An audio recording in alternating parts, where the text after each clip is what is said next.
Assalamualaikum warahmatullahi wabarakatuh. Saya Mutia Badaratul Jannah dengan NIM 19016034. Baiklah, kali ini saya akan menjelaskan perkembangan sastra mutakhir. Nah, sastra mutakhir ini disebut juga sebagai sastra reformasi. Sastra mutakhir mengalami perkembangan yang sangat pesat sehingga sampai saat sekarang ini. Sehingga sastra mutakhir tidak hanya disebarkan melalui buku atau media-media cetak lainnya, tapi juga disebarluaskan melalui internet, sehingga adanya kibersastra, sehingga orang bisa bebas membaca karya sastra dimanapun dan kapanpun. Nah, sastra angkatan mutakhir ini dengan tidak adanya aturan yang mendasar dan bebas, sehingga banyak muncul pengarang-pengarang wanita. Mereka dengan berani menyampaikan pikirannya dengan tajam dan bebas, sehingga banyak muncul karya sastra yang bertema erotik, romantis, bahkan seksual. Nah, angkatan sastra mutakhir ini diresmikan pada 2002 oleh Kori Royorampan. Nah, kemudian ada karakteristik angkatan sastra mutakhir ini. Yang pertama yaitu temanya sosial politik, berceritakan dengan kehidupan masyarakat sehari-hari, dan juga dengan tema romantik tersebut, atau juga disebut sebagai masyarakat sentris karena banyak menceritakan kehidupan masyarakat Indonesia sehari-hari, dan juga ditambah dengan adanya pengaruh-pengaruh barat. Kemudian menggunakan bahasa sehari-hari, maka itulah kenapa sastra mutakhir ini banyak diminati, karena bahasa dan ceritanya yang mudah dimengerti dan dipahami oleh pembacanya. Kemudian karya sastranya tidak hanya dalam bentuk prosa saja, tapi juga dalam bentuk puisi, drama, bahkan perfilman. Kemudian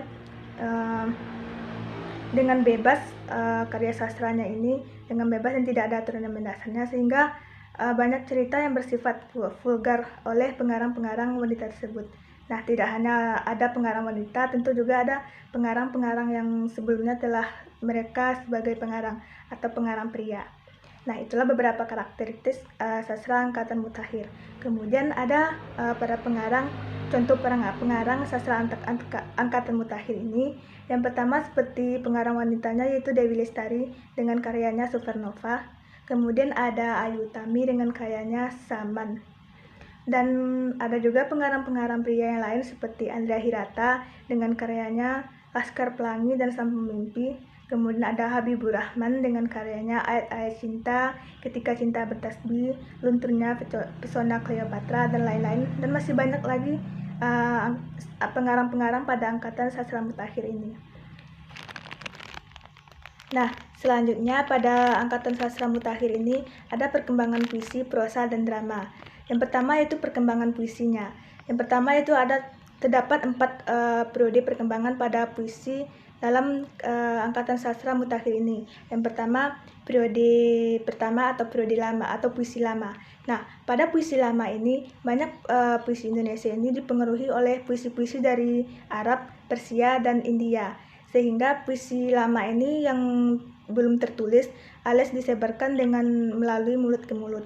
Contohnya itu seperti pantun, gurindam, dan syair. Kemudian periode kedua yaitu periode pujangga baru atau juga disebut sebagai puisi baru. Nah, pada puisi baru ini terdapat keegoisan dalam penulisan kata-kata atau penulisan bahasanya, sehingga pada puisi baru ini angkatan periode pujangga baru ini dikeluarkanlah Sumpah Pemuda pada 28 Oktober 1928 yang menjadikan bahasa Indonesia sebagai bahasa Indonesia sebagai bahasa persatuan kita.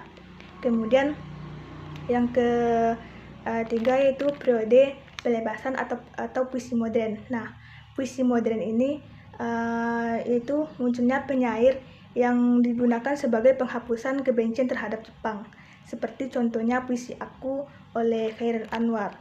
Kemudian yang terakhir yaitu periode revolusi sampai sekarang atau disebut juga dengan puisi kontemporer. Nah, pada puisi kontemporer ini tidak hanya mementingkan si penulis atau tidak hanya egois pada si penulis, tapi juga mementingkan bagaimana si pembaca. Tokoh-tokoh pada puisi kontemporer ini juga seperti Taufik Ismail, Darmanto Djatna, Badudu, dengan contohnya itu Malam Sebelum Badai karya Taufik Ismail tersebut. Nah, kemudian ada pada prosa. Prosa ini dibagi menjadi dua, yaitu prosa lama dan prosa baru. Pada prosa lama ini yang cenderung bersifat statis dengan keadaan masyarakat yang mengalami perubahan sangat lambat atau tidak terlalu cepat mengalami perubahan. Kemudian prosa lama ini tentu tidak memiliki nama pengarang atau juga disebut dengan milik bersama. Kemudian dipengaruhi oleh kesusastraan dari luar seperti Hindia dan Arab. Contohnya yaitu hikayat, tambo, dongeng. Nah, kemudian prosa baru. Nah, prosa baru ini telah bersifat dinamis yang karena masyarakat telah mengalami banyak perubahan. Kemudian ceritanya telah menciptakan kehidupan masyarakat sehari-hari, tidak terfokus pada masyarakat Indonesia saja, tapi juga mendapat pengaruh dari luar atau dunia barat. Kemudian bentuknya yang juga sudah bervariasi seperti roman, novel, kisah, drama, dan masih banyak yang lainnya. Kemudian prosa lama ini sudah tertulis dan memiliki nama pengarang. Tentu memiliki nama pengarang yang jelas. Tentu bagaimana latar belakang pengarang ini juga mempengaruhi cerita atau karya prosa yang dihasilkan tersebut. Nah, selanjutnya itu perkembangan drama dalam sastra angkatan mutakhir ini. Yang pertama yaitu adanya periode Melayu rendah yang lakonnya didominasi oleh Belanda Peranakan dan Tionghoa Peranakan. Yang kedua ada periode drama Pujangga Baru yang lakonnya ini pertama kali berasal dari Indonesia, yaitu Rustem Effendi dengan karyanya yang Bebasari. Dan yang ketiga ya periode drama zaman Jepang dengan aturan menulis lengkap naskah dramanya yang terlebih dahulu sebelum pementasan melakukan sensor. Dengan sensor inilah maksudnya pengarang tidak bebas dalam menulis dramanya. Tetapi para pengarang Indonesia tetap terus memacu keinginannya untuk terus menulis drama. Kemudian drama yang keempat itu periode drama sesudah kemerdekaan. Nah, pada periode drama sesudah kemerdekaan, drama Indonesia sudah lebih baik lagi dengan banyaknya hasil-hasil produktif yang baru dengan kualitas-kualitas yang lebih baik lagi, karena telah menggunakan bahasa Indonesia dan telah meninggalkan gaya drama Pujangga Baru.